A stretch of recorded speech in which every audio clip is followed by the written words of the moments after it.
In May 2008, a 59-year-old woman named Velma Thomas suffered a massive heart attack in her home. Paramedics rushed her to the hospital where doctors spent over 3 hours trying to restart her heart. But no matter what they did, CPR, electric shocks, powerful drugs, nothing worked. Eventually they had to accept the truth. She was gone.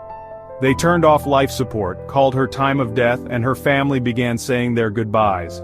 But then, after 17 hours without a pulse, Velma did something no one expected. She woke up. This is the unbelievable true story of the woman who came back from the dead. But before we get into that story, if you're fascinated by real-life miracles, impossible survival stories, and the mysteries of the human body, then you've come to the right place.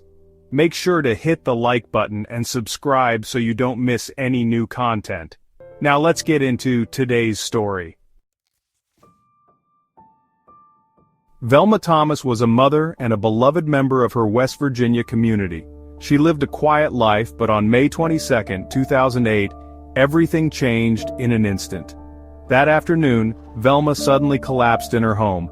Her son, Tim Thomas, found her unresponsive on the floor. His heart pounded as he shook her, calling out, "Mom! Mom, can you hear me?" But she didn't move. Tim fumbled for his phone and dialed 911. Every second felt like an eternity. When the paramedics arrived, they immediately checked her pulse. Nothing. Her skin was already cool to the touch. The EMTs got to work, performing chest compressions and delivering shocks with a defibrillator.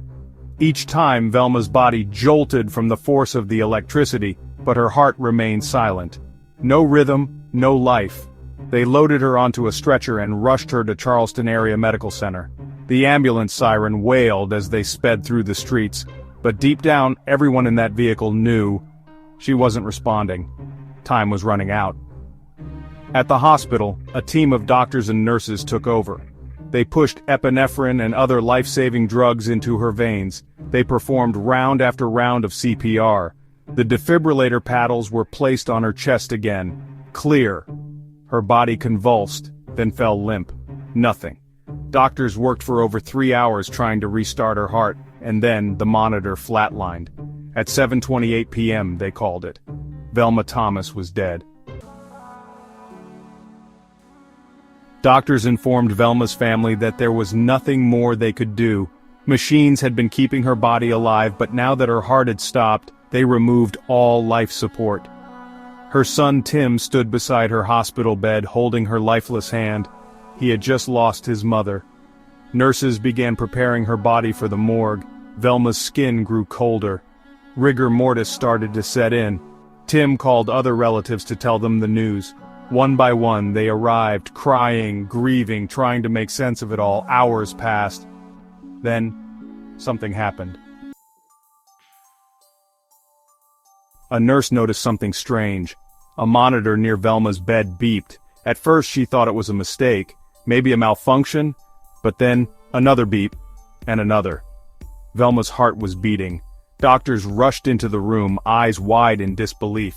They checked her vitals, blood pressure was rising, brain activity was present, and then Velma did the impossible. Her eyes fluttered open. She took a breath.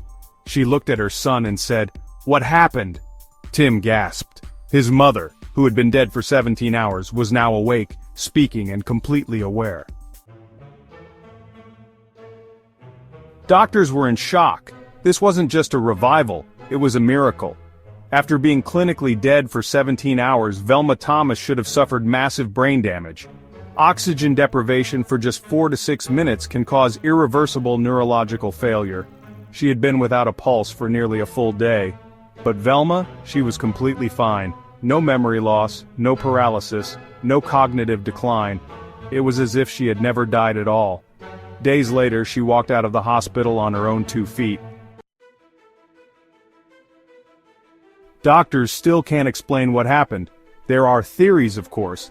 Some believe Velma's body had gone into a state of suspended animation, where extreme cold or other factors slowed her metabolism to an almost frozen state, preserving her brain and organs. Others suggest that some unknown biological mechanism kept just enough activity going for her to return. But no medical explanation fully accounts for the fact that she had zero signs of life for 17 hours, and yet recovered without any damage. Some people believe it was divine intervention, that Velma was brought back by a higher power. Others think it was simply an extraordinary fluke of science, something rare and unrepeatable. But whatever the reason, what happened that day remains one of the most unbelievable medical miracles in history, because Velma Thomas was dead. And then she wasn't. Stories like Velma's make you wonder, how much do we really know about life and death, and how many people have been declared dead, only to still be alive? Let me know in the comments. If you enjoy gripping tales of the unexplained and the eerie, be sure to subscribe to our channel. Until next time.